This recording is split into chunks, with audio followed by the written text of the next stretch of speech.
Court calls black woman a fraud, unaware she holds the highest clearance in the CIA. Dr. Harris, is it true you falsified your credentials?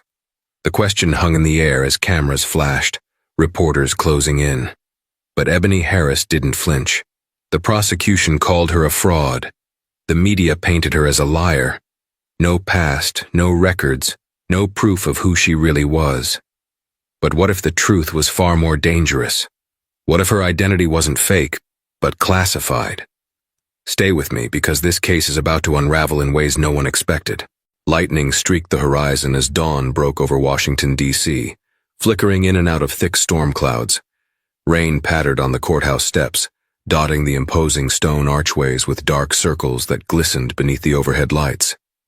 Even at this early hour, dozens of reporters had assembled, microphones in hand, eyes flitting anxiously toward the building's main entrance. Some sipped coffee, others exchanged snippets of whispered speculation. Everyone there knew that this was no ordinary trial. The charges were extraordinary, the implications enormous. Front-page headlines from that morning screamed in bold black type, "Fraud case shocks the Capitol, mysterious woman on trial." Inside the heavy oak doors, the courthouse bustled with frantic energy. Bailiffs marched the halls, guiding nervous witnesses to their designated rooms. Attorneys in crisply pressed suits murmured last-minute strategies to one another. The clack of heels on the polished marble floor echoed from every direction, creating a cacophonous overture to the day's imminent legal drama. That drama had a name: Dr. Ebony Harris. At first glance, Ebony Harris didn't appear to be a figure worthy of such an uproar. She was neither flamboyant nor soft-spoken. In fact, everything about her suggested a quiet confidence. Standing just under 5.5 feet tall, she possessed an unassuming grace, her dark, smooth complexion and regal posture hinting at an internal strength not easily rattled. She stepped out of a black sedan at precisely 7:50 a.m., accompanied only by her lawyer, Judith Reinhardt. Raindrops fell gently on her polished black shoes and rolled off the shoulders of her tailored navy blue jacket. Her hair was styled into a neat twist, and her face bore no trace of makeup aside from a subtle gloss on her lips. Even in the gloom of the stormy morning, Ebony's eyes shone, determined and focused. There was a gravitas about her that was felt more than seen. As soon as she emerged, a flurry of camera shutters erupted.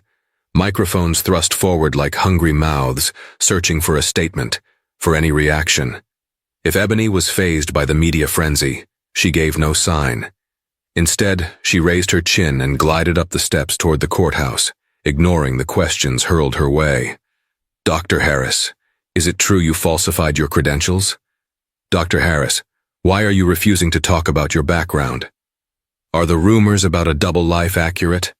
Judith Reinhardt did her best to deflect the onslaught, issuing a practiced no comment with each step. The two disappeared inside, leaving the reporters to gossip among themselves, capturing side commentary and any scrap of rumor they could snatch. No one yet understood just how seismic the day's revelations would be. No one, except perhaps Ebony herself. Courtroom 4B was already crowded by the time Ebony and Judith slipped inside. The walls were carved with ornate wooden panels, giving the room a dignified, almost intimidating air. The gallery was packed. Spectators, curious civilians, media representatives who managed to secure seats, and even a handful of Ebony's acquaintances. She spotted a few familiar faces, old college classmates, distant relatives, colleagues who had once been close. Their eyes flickered with confusion or betrayal. Her trial had drawn them like moths to the flame. At the front of the courtroom sat the presiding judge, the Honorable William Blaisdell, known for his stern rulings and no-nonsense demeanor. His salt-and-pepper hair was combed neatly, and he peered down at the papers before him through rimless glasses. To his left and right, the American flag and the state flag stood like silent sentinels, overshadowing the judge's bench. Blaisdell's face revealed neither sympathy nor hostility. It was the face of a man prepared to let the facts speak for themselves. The prosecution's table was on the left, stacked high with files, labeled folders, and manila envelopes. A tall, wiry man in a dark suit, Assistant District Attorney Trevor Moore sat with an air of measured confidence. Moore's broad shoulders and sharp stare communicated that he relished high-profile cases, the kind that could catapult a lawyer's career to the next level. His expression was calm, but Ebony could sense the undercurrent of ambition stirring behind his eyes.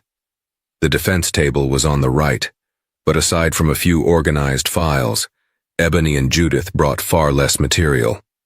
Though unspoken, the asymmetry implied a daunting uphill battle. With Ebony's silence on her own background, their evidence had been limited. All they could do was rely on the labyrinth of classified truths Ebony kept hidden, truths that could not easily be unveiled in a public court without incurring huge risks. Ebony and Judith quietly took their seats. Judith quickly leaned over. "How are you?" she whispered, studying Ebony's face. Ebony flashed a tight but reassuring smile. "I'm fine," she replied, her voice barely audible. Beneath her calm exterior, however, her mind churned with the weight of decisions to be made. Could she reveal even a fraction of what she truly was? Would it jeopardize national security, or would it mean prison time if she kept silent? She swallowed these anxieties as the bailiff called the court to order. Everyone rose, Ebony included, as Judge Blaisdell entered. He settled in, made sure all were seated, and then surveyed the courtroom with deliberate slowness. "In the matter of the District of Columbia versus Dr. Ebony Harris," he began, his voice echoing off the polished wooden surfaces. "We will begin proceedings today to address allegations of fraud, misrepresentation, and falsification of credentials." A murmur swept the room, quickly silenced by the bailiff's pointed glance.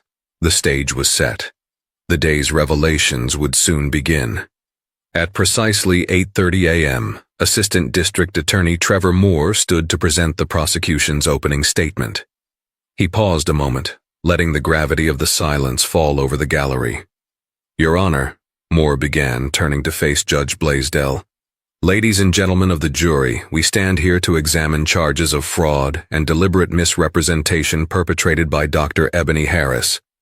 We have evidence showing that Dr. Harris has systematically lied about her professional history, her academic degrees, and her very identity." A collective intake of breath resonated across the gallery. Ebony locked her gaze on Moore, her posture unmoving. Inside, she struggled to manage the indignation stirring in her chest. Moore continued, "This is not a simple oversight of administrative error. We allege that Dr. Harris claims advanced degrees from institutions that have no record of her enrollment. She purports to have held significant positions at research foundations that do not even appear in official databases. The question is not whether Dr. Harris lied. The question is why. What does she have to hide?" Judith stood to object, but Moore pressed on unflustered. "We will show, through documented testimony, expert witnesses and direct evidence, that Dr. Ebony Harris constructed an elaborate web of deception. The defense may claim it is a matter of national security," he said, adding a slight sneer for dramatic effect. "But this is just a smokescreen. By the end of this trial, we expect a guilty verdict that will remind everyone, no one is above the law." He took his seat. The room fell still, and the judge turned to Judith with expectant eyes. Her opening statement would have to counter the dramatic entrance of the prosecution. Judith stepped to the podium, cleared her throat, and addressed the jury.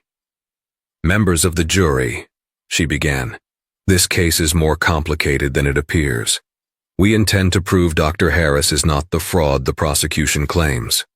The alleged holes in her background are not due to deceit or forgery. They are the result of her extensive service in a capacity that remains for the most part classified. We'll demonstrate that many of the so-called discrepancies are, in fact, by design, measures to protect Dr. Harris's safety and the safety of ongoing national interests."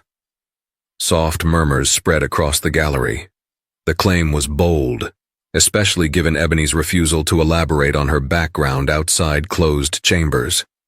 Could her life truly be so secret that not even a partial confirmation was allowed?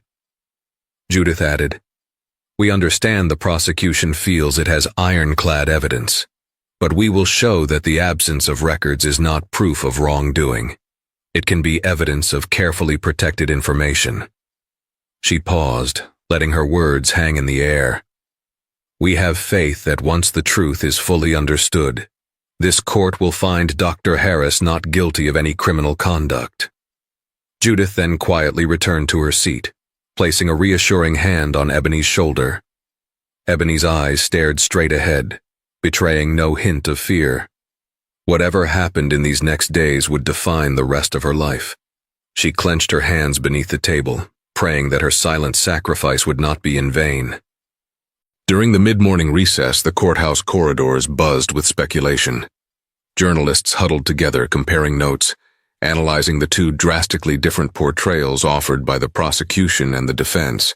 Some tried to piece together Ebony's known history, consulting aged newspaper clippings, or her limited, now scrutinized social media posts. All told, they found very little that made sense. Behind closed doors, Ebony paced in a small consultation room, a modest rectangular space featuring drab gray walls and a rectangular wooden table with plastic chairs. Judith sat, arms folded, eyes following Ebony's restless steps. "I need you to trust me," Judith said softly, breaking the silence. "This is only the first day. There's still time to introduce evidence, to request closed sessions if necessary. The judge just has to be convinced of the legitimacy of your claims." Ebony nodded absently. She spoke in a near whisper. "I understand, but there's only so much I can disclose without risking lives, mine included. I made an oath when I joined the agency." Judith gave a slow, empathetic sigh. "I've spoken with a few contacts, Ebony.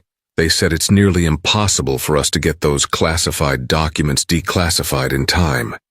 The government bureaucracy can move at a glacial pace, especially with something so sensitive." Ebony's expression tightened.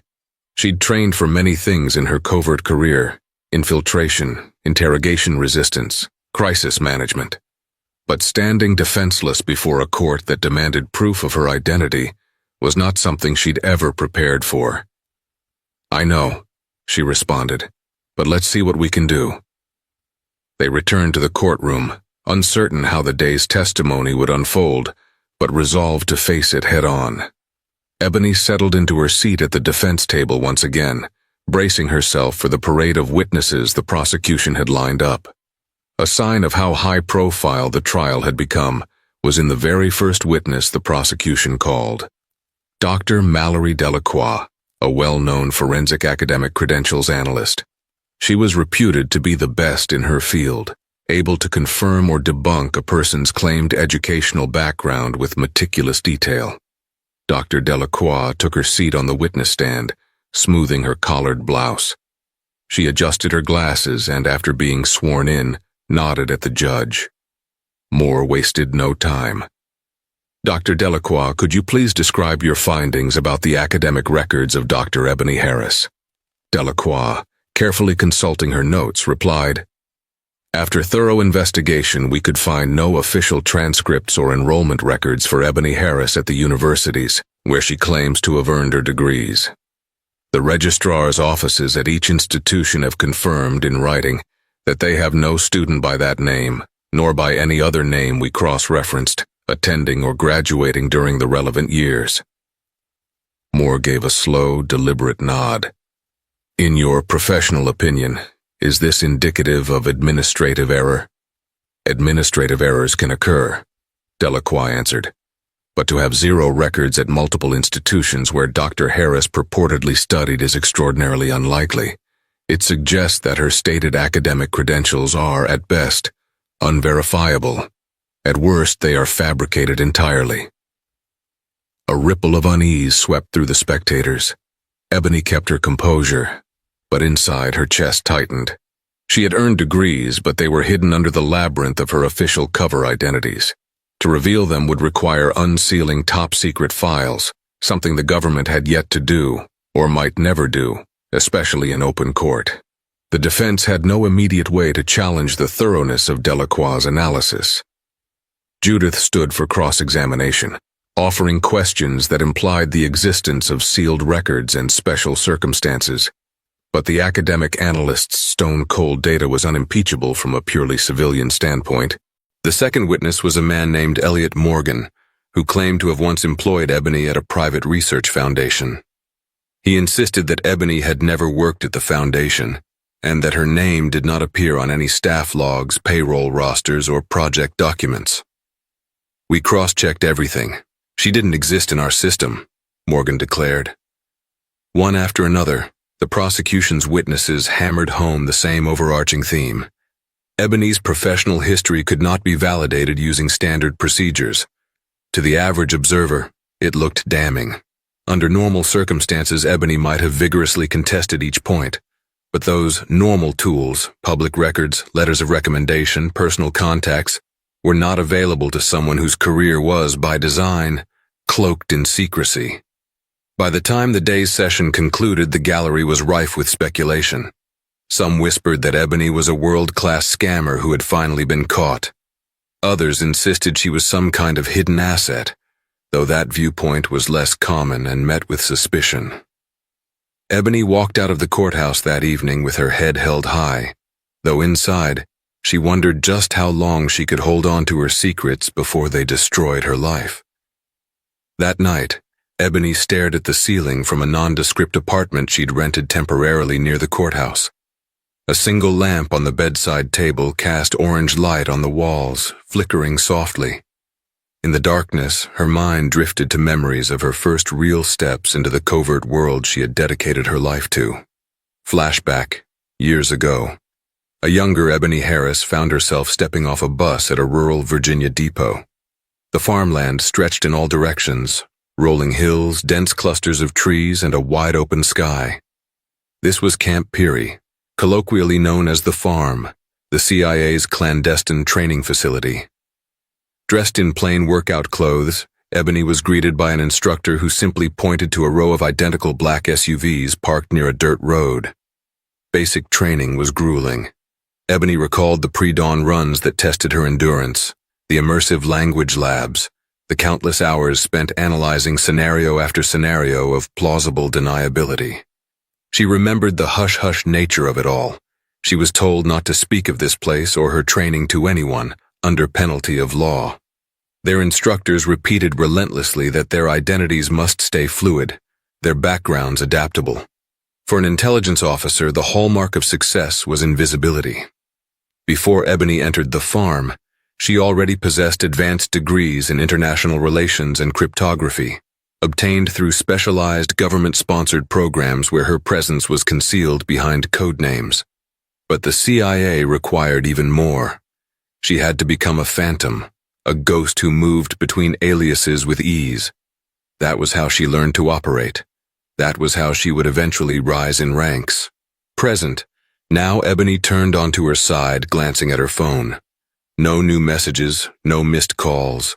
She wondered if the CIA had abandoned her, or if they were simply watching from a distance, ready to intervene if matters escalated beyond repair. 1,000 thoughts weighed down on her as the storm outside rattled the apartment window. Finally, she closed her eyes, letting the exhaustion of the day claim her. The next morning dawned with a calmer sky. The rain had given way to crisp sunlight, the air tangy with the aftertaste of a passing storm. Despite the improved weather, the courthouse was no less tense. In fact, the crowd had doubled, as more journalists piled in, determined to seize exclusive angles on Ebony's case. Inside the building, Ebony sat at the defense table, hands folded tightly as the judge took his seat. The bailiff announced the start of the new session, and Moore, the prosecutor, rose with a smug expression. "Your Honor, the prosecution calls Miss Deborah Byrne to the stand," he declared. Deborah Byrne was introduced as a background investigator who specialized in verifying the credentials of government contractors. Under oath, she walked the jury through her process of checking Ebony Harris's references. For each alleged contractor role, Dr. Harris claimed, "We found no supporting evidence that she served in any capacity. Either the contracting firms did not exist, or they had no records of her involvement," Byrne stated, flipping through her notepad. Moore offered her a polite smile and then turned to the jury, letting the testimony resonate. Byrne's words painted Ebony as a meticulous liar, someone who had methodically padded a resume to gain lucrative positions. The story was sensational, and if the defense could not provide a counter-narrative, Ebony would be sunk. Judith stood for cross-examination. She remained calm, scanning notes on her yellow legal pad. "Miss Byrne, is it not possible that records of Dr. Harris's service exist in a secure government system, one you have no clearance to access?" Byrne faltered momentarily. I suppose it's possible, but standard security procedures for contractors do not typically involve erasing public records or standard reference logs. Unless, Judith pressed, the person in question was working in a classified capacity, correct? In which case, those references might be locked behind security clearances that even you do not possess. Moore objected to leading the witness, but the judge overruled him, somewhat intrigued. Byrne answered, "Yes, theoretically, that could happen." Judith nodded, a slight victory, but the damage was already done in the eyes of the public.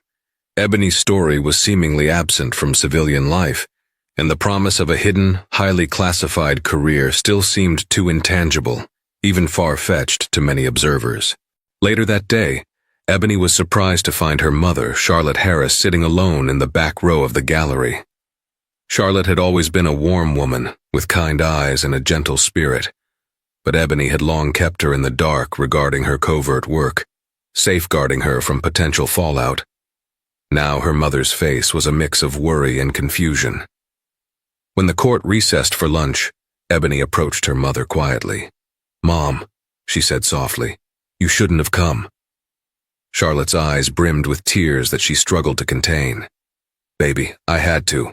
The entire community is talking about this, wondering how much of it is true. I tried calling, but it went straight to voicemail."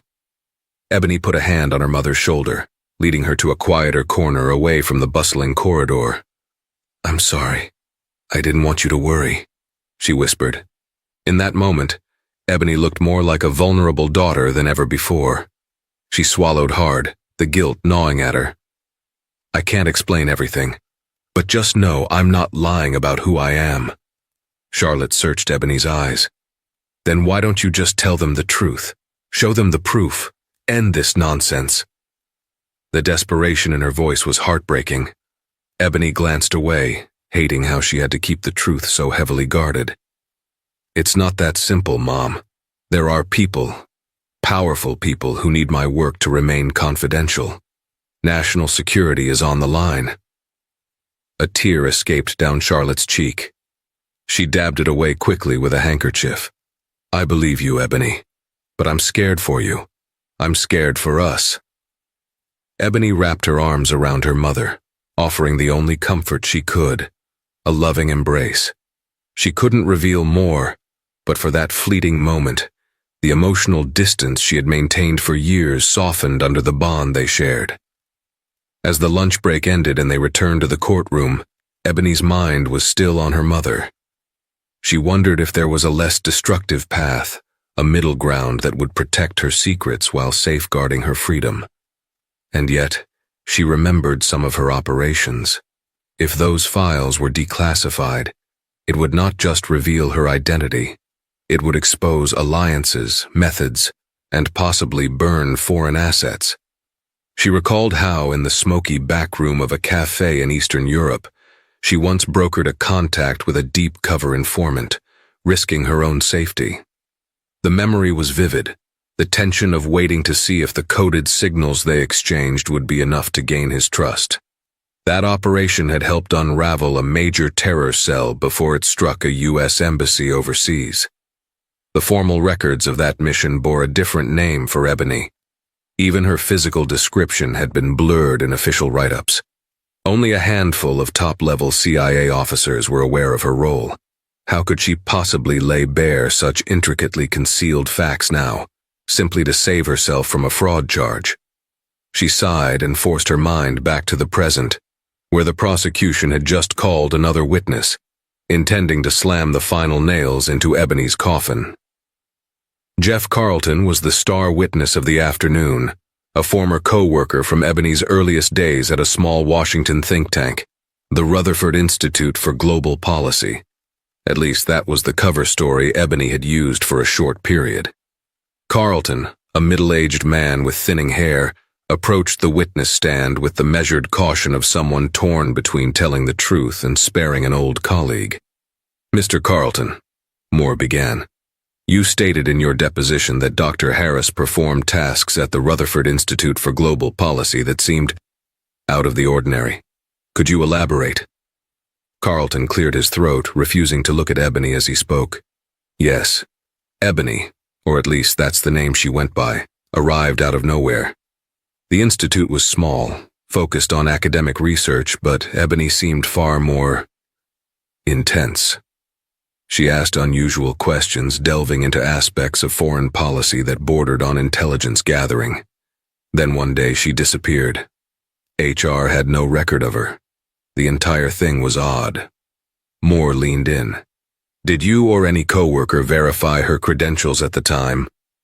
"We tried," Carlton admitted. "We called the universities she listed. Nothing. The phone numbers for her references led nowhere. A few of us suspected she was some sort of infiltrator, but we never imagined she was lying for personal gain. It felt more clandestine." Carlton's testimony triggered excited whispers in the gallery. Moore stepped away from the podium, letting his words sink in, before pivoting. "But that's speculation. What we do know is that Dr. Harris had no legitimate work record at this institute, correct?" Carlton hesitated. "In terms of official payroll or HR documents, correct. There was no record." Moore offered a thin smile of triumph. "Thank you, Mr. Carlton." Judith's cross-examination tried to highlight the possibility that Ebony was placed there by a government agency, implying that the unusual tasks she performed were not for personal gain, but for official reasons. However, without concrete proof, it rang hollow to the jury's ears. Outside the courthouse, reporters hungrily ate up these revelations. The narrative shifted from Ebony being a con artist to Ebony being a possible government spy, but not in a flattering sense, more as a rogue operative who had overstepped legal boundaries. By the end of the day, Ebony's reputation hung in precarious balance. That evening, Ebony's phone buzzed. She frowned at the unrecognized number, but answered anyway, stepping out onto her small apartment balcony for privacy. The cool night air brushed against her face as she lifted the phone to her ear. A deep, measured voice spoke. "Dr. Harris, this is Mark Delaney, Office of Security at the George Bush Center for Intelligence." A jolt of adrenaline surged through Ebony. Delaney was a name she'd heard whispered in the agency's corridors, a high-ranking official responsible for internal security. If he was calling her directly, it either meant she was in serious trouble or there was a lifeline. "I've been following your case," Delaney continued. "It seems we have a problem." Ebony closed her eyes, exhaling slowly. "That's putting it lightly, sir." A brief pause on the other end. "You have your reasons for silence, but let me assure you, you're not abandoned. The agency is working the back channels to see if we can expedite certain disclosures. But, as you know, everything must go through the proper channels. We've got stakeholders with concerns about revealing operational details in open court." Ebony gripped the balcony railing, her knuckles turning white. The wind rustled her hair. "So what am I supposed to do? Just stand by while they crucify me in public? I could go to prison." Delaney's voice remained calm. "Trust the process for now. If it looks like you're on the verge of a guilty verdict, we'll intervene. But the agency would prefer a resolution that doesn't require us to expose ongoing operations. I'm sorry I can't be more helpful at the moment." Ebony wanted to scream in frustration, but she kept her composure. After all these years of service, after risking her life, was she truly expendable? "Understood," she said quietly, then paused. "Thank you." "Hold the line a bit longer," Delaney advised. "We're doing what we can." Then the line went dead. Ebony stayed on the balcony for a long time, staring at the glimmering lights of the city, torn between betrayal and relief. The CIA was aware, at least, but the question lingered. Would they act in time? Word spread quickly of the new rumors linking Ebony to intelligence work. In response, the prosecution filed additional motions to force Ebony to reveal any government affiliations. They argued that if Ebony was truly a CIA operative, then she should have official paperwork. If she couldn't produce such paperwork, it supported their fraud claims. Judge Blaisdell scheduled a closed-door meeting in his chambers to address the matter. Present were Ebony, Judith, Moore, and the judge himself. Blaisdell leaned forward, hands clasped, his piercing eyes scrutinizing Ebony. "Dr. Harris," he began, "the prosecution has raised a significant point. If you are affiliated with U.S. intelligence, you presumably have documentation to that effect, albeit classified. However, you cannot simply state that everything is secret and expect the court to overlook potential wrongdoing. Our justice system does not function on blind trust." Judith spoke up. "Your Honor, we've made requests to the relevant agencies, but we've been told there are national security considerations." Moore scoffed. "In other words, she's stalling. She claims to be an operative but conveniently cannot provide any proof." A flare of anger rose in Ebony's chest. She wanted to lash out, to condemn Moore for his arrogance. But she forced herself to remain calm. "Your Honor," she said quietly, "I respect the court and the law. However, I have responsibilities that extend beyond myself. Revealing certain aspects of my background could place others in danger. I'm requesting more time and a secure environment in which to present my bona fides." The judge leaned back, a pensive frown crossing his face. "I'll grant a 2-day extension. If by then you cannot at least demonstrate enough evidence to warrant a classified review, I will have no choice but to proceed with the trial as is. Is that understood?" Ebony's shoulders relaxed slightly. It was a small victory. "Yes, Your Honor." Moore looked displeased. The group dispersed from the judge's chambers, returning to the main courtroom for more procedural matters. But Ebony felt the sands of time slipping through her fingers. 2 days to prove her identity in a way that didn't compromise national security. Was it even possible? Outside the courthouse, Ebony was met with a firestorm of paparazzi. The swirl of camera flashes and shouted questions was suffocating. She bowed her head, stepping through the crowd with Judith close behind. One question cut through the din. "Ebony, if you really are CIA, why won't they save you?" That barb echoed in her mind. It was the question everyone was asking. Her predicament seemed to confirm the worst suspicions. That she was a liar, or that she'd broken some rule so severe even the CIA wouldn't acknowledge her. The truth was far more nuanced, but nuance was lost amid sensational headlines. Back in her apartment, Ebony flicked on the television out of morbid curiosity. News channels broadcast panel discussions about her trial, featuring talking heads debating the plausibility of her CIA affiliation. Terms like deep state, rogue operative, and government conspiracy were thrown around cavalierly. The trial had become a national spectacle. Scrolling through social media, Ebony saw hashtags like #EbonyHarris and #FraudOrSpy trending. Memes mocked her supposed double life. Others asked pointed questions about race and systemic bias.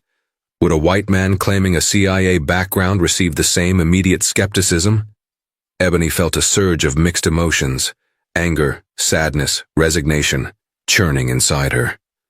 She threw her phone on the couch in frustration, longing for the simpler anonymity of her past missions, wishing she could slip into an alias and vanish.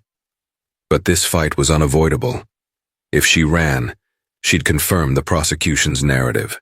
If she stayed, she might destroy the secrecy she'd fought to protect. Either route felt like an impossible gamble. As Ebony prepared her statements for the next day, she received another unexpected phone call, this time from an undisclosed number. She answered tentatively, bracing for yet another prying reporter or an ominous threat. To her surprise, the voice belonged to Trevor Moore, the very prosecutor targeting her in court. "Dr. Harris," he said in a clipped tone, "I'd like to extend a plea deal before we go any further." Ebony's eyebrows shot up. "I'm listening." "There's a lot of attention on this case. If you plead guilty to the lesser charge of perjury, we'll drop the major fraud counts. You'll likely receive probation, maybe community service. You get a slap on the wrist and everyone can move on. A best-case scenario for you, given the evidence." Ebony's jaw tightened. I'm not pleading guilty to something I didn't do. Moore's voice took on a sharper edge. The alternative is a potentially long prison sentence if we secure a conviction. You see how this is going. The so-called CIA angle isn't helping you. These next 2 days are your last window. I'm aware, she said, her heart pounding. Thank you, but no. The line disconnected abruptly. Ebony slumped against the kitchen counter, exhaling shakily. The offer was tempting in a practical sense, avoid the risk of a lengthy sentence. But it was also insulting. Accepting that deal would brand her a liar, forever tarnish her reputation, and overshadow the years of service she had truly given to her country. Outside, the night seemed to press in on her cramped apartment. Ebony squared her shoulders, steeling herself. She might have no official help, but she would see this through. One way or another, the truth would come out. The next morning, Ebony made her way once more to the courthouse, a swirling pit of dread in her stomach. She knew time was short for some kind of decisive intervention. As she entered the lobby, however, she was startled to see a familiar figure standing by the security checkpoint. Mark Delaney, the CIA security official who had called her days before. He wore a conservative dark suit, and the expression on his face was one of serious resolve. Ebony approached him cautiously. "Mr. Delaney," she greeted, her voice subdued. He nodded curtly. "We've managed to obtain a sealed file that we can present to the judge. We can't disclose everything, but it should be enough to establish your legitimacy." Ebony's relief was so profound it nearly buckled her knees. "Thank you," she whispered. "Don't thank me yet," Delaney cautioned. "There are still major concerns about how much we're revealing, even in a sealed session. Not everyone in Langley is on board with this, and if the judge refuses a closed hearing, we may have to invoke certain privileges that could complicate your case further." Ebony shook his hand. She didn't care about the bureaucracy or the political maneuvers behind the scenes.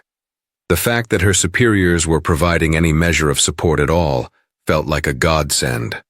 Together they headed toward the corridor outside the judge's chambers, where Ebony's defense team was already waiting.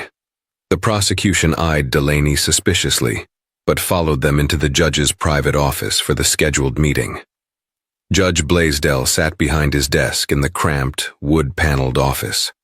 With a glance at Moore and Judith, he motioned for everyone to sit.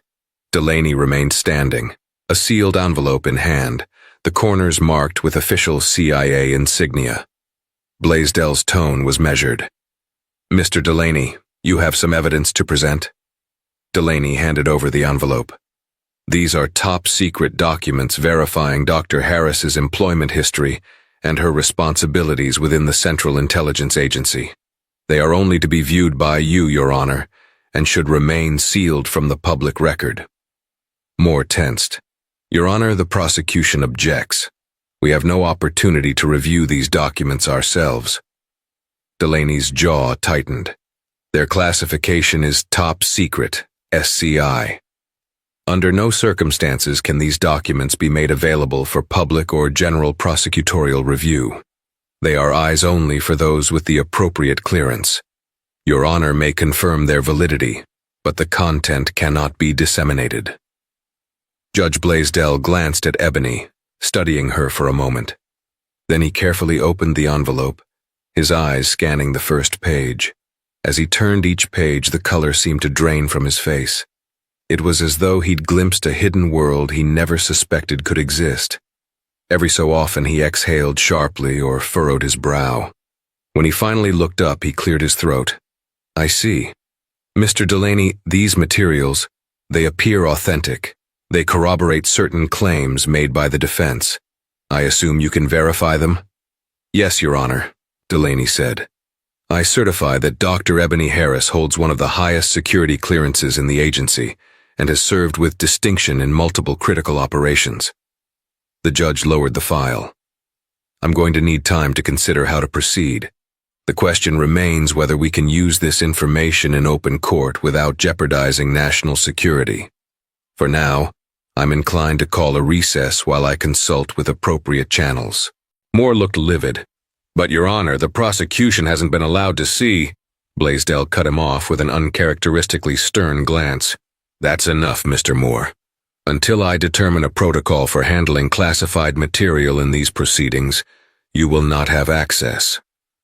Ebony felt a wave of relief wash over her. Perhaps at last, the tide was turning.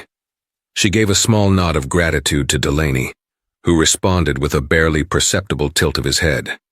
They had only opened a crack in the wall of secrecy, but it might be just enough to save her. Word leaked out almost immediately that the judge had been handed a top-secret CIA file on Ebony Harris.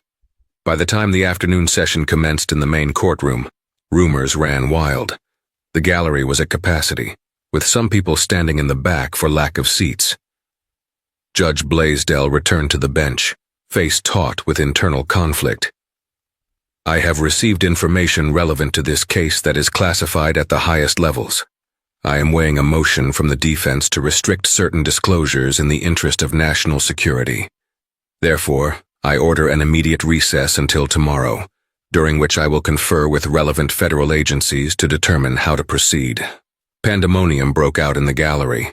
Reporters sprang to their feet shouting questions. Some spectators craned their necks trying to get a glimpse of Ebony, who sat calmly at the defense table. The bailiff called repeatedly for order until the judge abruptly left the bench. Moore muttered a curse under his breath, shoving documents into his briefcase. He cast Ebony a glare that bristled with resentment. She met his gaze with unwavering steadiness. For all the scorn and skepticism she'd endured, Ebony now had at least part of the weight of the CIA behind her. Whether it was enough remained to be seen. Unbeknownst to Ebony, Moore's office was in a state of near chaos that evening. As soon as the judge announced the recess, Moore retreated to the district attorney's headquarters with half a dozen junior attorneys. They pored over every piece of evidence they had, every witness statement, every shred of rumor. How is it possible that she's CIA and no one in our office had any clue? Moore snarled, slamming a file down on the conference table. One of his junior lawyers, a woman named Angela Park, spoke hesitantly. It might be that her records are so highly classified that normal background checks wouldn't reveal anything. The CIA can do that, especially for deep cover operatives. Moore shook his head, refusing to yield. Could the agency be forging documents to protect her? Is this all a smokescreen? Park gave him a cautious shrug. I suppose it's possible, but forging official intelligence documents is a major felony. They wouldn't risk it just to save one operative, would they? Moore paced the conference room floor. The cynicism that had fueled his approach to the case was now overshadowed by uncertainty. We can't back down now. If we lose, my career is over. We have to push forward, highlight every inconsistency we can. If we can't dispute the CIA angle directly, maybe we can prove she abused her position somehow. The team resumed their frantic work, but an undercurrent of doubt now undermined the confidence Moore once displayed in court. For the first time, he realized that Ebony Harris might be telling the truth, and that he might be attacking a legitimate national hero. Meanwhile, Ebony returned home, exhausted but cautiously optimistic. She couldn't be sure how the judge would decide, but at least the truth was out there, validated by a high-ranking CIA official. For the first time since this ordeal began, she felt a flicker of hope. Before bed, she checked her voicemail. There was one message, a trembling voice she instantly recognized as her mother's. Ebony, I saw the news about the judge getting some file from the CIA. Does that mean you're going to be okay? Call me back when you can. I love you. Ebony swallowed the lump in her throat, overwhelmed by her mother's support. She dialed Charlotte's number. When the call connected, Ebony tried to sound calm, but emotion seeped into her words. Hi, Mom. I think I'm going to be fine. Maybe better than fine. Oh, Ebony. Charlotte's sigh of relief was audible. I've been worried sick.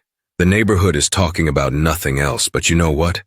Most of them say they hope you win. You got a lot of folks pulling for you. Thank you, Ebony murmured, feeling the warmth of her mother's comfort. They chatted a while longer, about everyday things. Family, the house, Charlotte's health. When Ebony finally hung up, she felt lighter. The storm clouds hadn't cleared entirely, but she could see a patch of blue sky breaking through. The following day, the courtroom was sealed off for a special in-camera session, meaning the press and public were barred. Only the judge, Ebony, Judith, Moore, and a select representative from the Department of Justice remained present.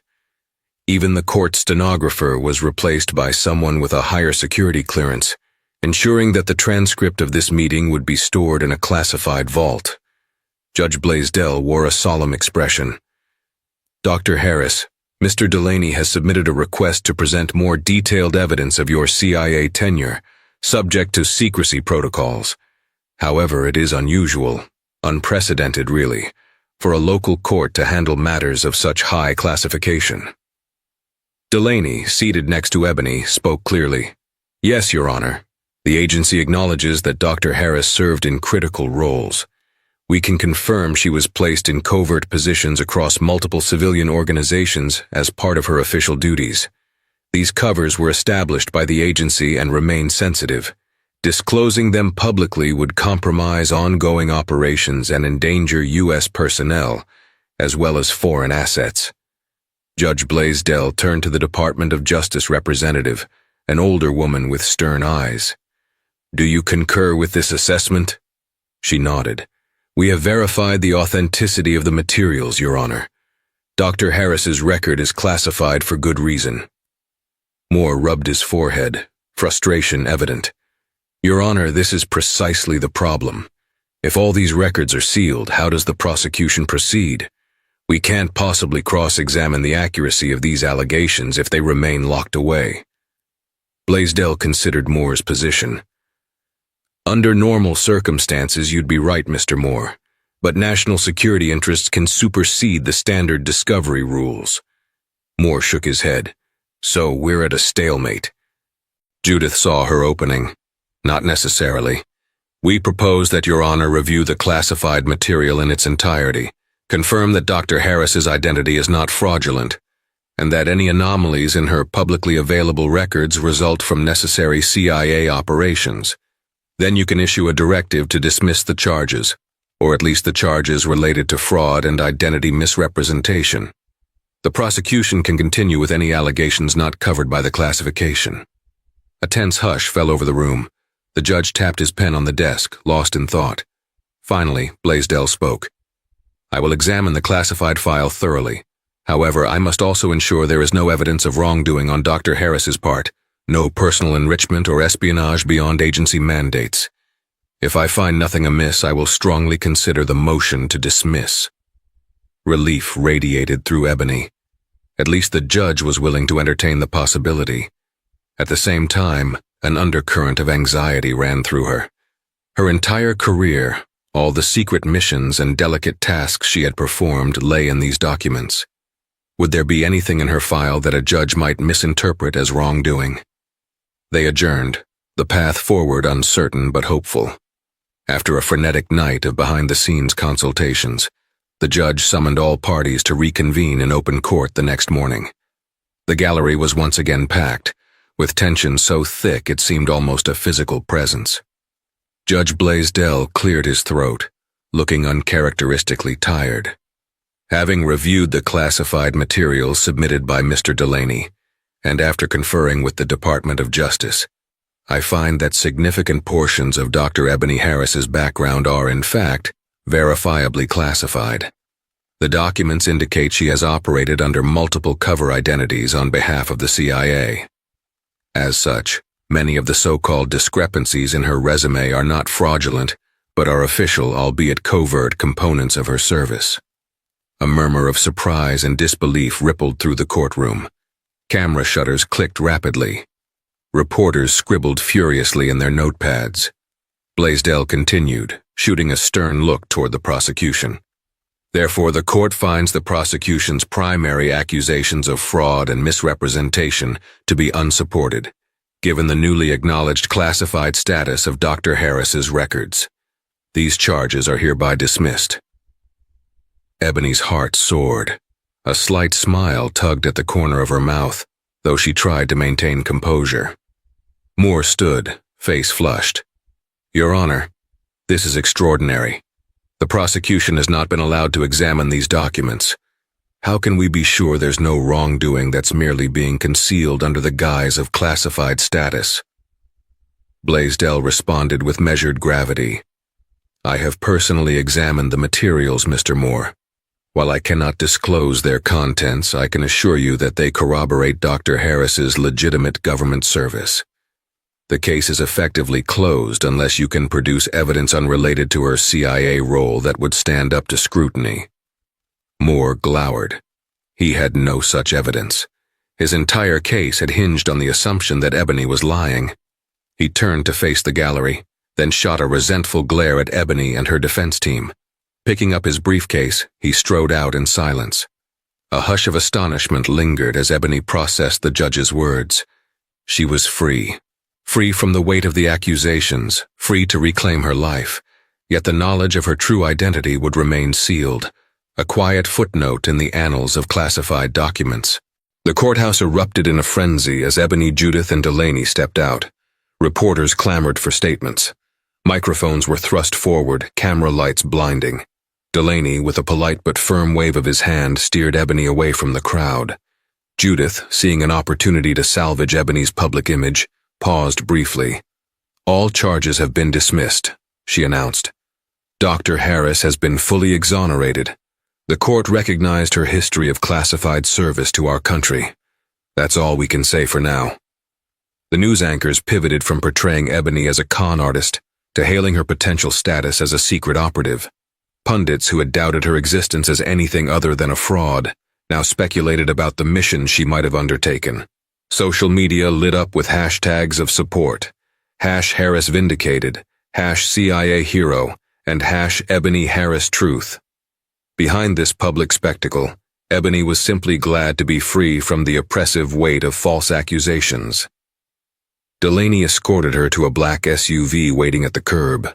It had government plates and tinted windows that gleamed under the morning sun. Thank you, she told him as she slid into the back seat. I won't forget what you did. Delaney gave a curt nod. Your service record speaks for itself, Harris. I just did what was necessary. With that, the door shut. The vehicle eased away from the curb, leaving behind the throngs of reporters and the courthouse that had so nearly been her downfall. In the weeks that followed, the backlash against those who had fervently prosecuted Ebony grew intense. Trevor Moore found himself under investigation for prosecutorial misconduct. Allegations emerged that he'd withheld exculpatory evidence, certain tips that hinted at Ebony's possible government ties. As details surfaced, Moore's ambition-laden career began to crumble. Public opinion condemned him, calling him overzealous, even borderline vindictive. Elliot Morgan, the man who testified that Ebony never worked at his research foundation, lost key clients after Ebony's defenders revealed inconsistencies in his own business practices. A cloud of suspicion hung over him. The same was true for some so-called expert witnesses, who found their reputations tarnished by association with a case widely decried as a rush to judgment, motivated by sensationalist headlines. On social media, mainstream news outlets that had labeled Ebony a scammer of the century faced backlash and demands for accountability. Some published retractions or clarifications, but the damage to their credibility was done. Ebony, for her part, tried to tune out the drama. She was thankful for justice, but she had no interest in schadenfreude. Once the furor died down, Ebony returned to a semblance of normalcy. The CIA insisted she remain on the payroll, albeit in a less field-intensive role for the time being. She was offered a position at Langley that involved high-level analysis of foreign intelligence, a job that leveraged her skills but kept her out of the public eye. One afternoon, Ebony drove out to the George Bush Center for Intelligence in Langley, Virginia, for a brief meeting with some top brass. It was an unremarkable building from the outside, gray concrete, large windows, but behind those walls, some of the nation's most sensitive secrets were stored. As she passed through security checkpoints, Ebony felt a sense of coming home. She swiped her clearance badge, a new one reflecting her rightful status, and walked the corridors she knew so well. Delaney greeted her outside a conference room. Welcome back, Harris. She offered a polite smile. It's good to be back. Inside, she briefed a small team on her specialized knowledge regarding certain hotspots overseas, gleaned from her years of covert ops. As she spoke, Ebony realized how comfortable she felt in this environment, how fulfilling it was to be part of something greater than herself. When the meeting ended, a senior officer, someone Ebony recognized from a distance but had never spoken to directly, approached her. I read the transcripts of your trial. Glad you made it through. He paused, then added with sincere respect, You did the agency proud. Ebony nodded, humility in her eyes. Thank you, sir, I'm just doing my job. Outside of her CIA responsibilities, Ebony received invitations from universities and think tanks, each hoping she would speak on government service or resilience under legal scrutiny. She turned down most offers, still wary of any spotlight, but eventually she accepted an invitation from Georgetown University to give a private lecture on the complexities of intelligence work, strictly unclassified, focusing on general principles rather than specifics. The event took place in a modest seminar room, not a grand auditorium. About 50 graduate students crowded in, eager to glean insights from someone rumored to have an extraordinary background. Ebony stood at a lectern, flipping through notes. Good evening, she began. My name is Dr. Ebony Harris, and for many years I served in capacities I can't fully disclose. What I can share is that intelligence work, real intelligence work, is not glamorous. It's not like the movies. It's painstaking, often thankless, and almost always shrouded in secrecy. You do it because you believe in something bigger than yourself. The students listened, rapt. Ebony's voice was calm, her words thoughtful. She emphasized the ethical dilemmas inherent in covert operations, the sacrifices necessary, and the toll on personal relationships. It wasn't a motivational speech promising excitement, but a sober reflection on the costs and rewards of serving one's country in the shadows. When she finished, applause filled the room. For a moment, Ebony allowed herself a quiet smile. It felt good to be heard, to share what little she could, and to be received not with skepticism, but with genuine interest and respect. That weekend, Ebony visited her mother at the family home in Maryland. It was a small, cozy house at the end of a quiet cul-de-sac, with a well-kept lawn and flowers lining the walkway. Charlotte greeted Ebony at the door with open arms, pulling her into a tight hug. I'm proud of you, Charlotte said, ushering Ebony inside. The living room smelled of fresh bread and coffee. You did what you had to do. Ebony felt tears prick at her eyes. She hadn't realized how much the emotional toll of the trial had worn her down until she was safe in her mother's home. I'm sorry for putting you through all this, she murmured. Charlotte patted her daughter's hand. You did nothing wrong. If anything, the rest of the world owes you an apology for not trusting you. They spent the afternoon talking about simpler things, family gossip, neighborhood news, and memories from Ebony's childhood. At some point, Charlotte returned to the trial. I never understood how you could handle it all so calmly. Ebony shrugged. Training, I guess. But it was also your support. Knowing I had something real to come back to kept me steady. Charlotte blinked back tears. Anytime, baby. Anytime. A few days later, Ebony was alone in her apartment, savoring a rare evening off, when her phone buzzed. The caller ID read restricted, a hallmark of agency communications. She pressed accept. A familiar voice spoke on the other end. Harris, it's Delaney. Ebony smiled to herself. Good evening, Mr. Delaney. There was a faint hint of anticipation in his tone.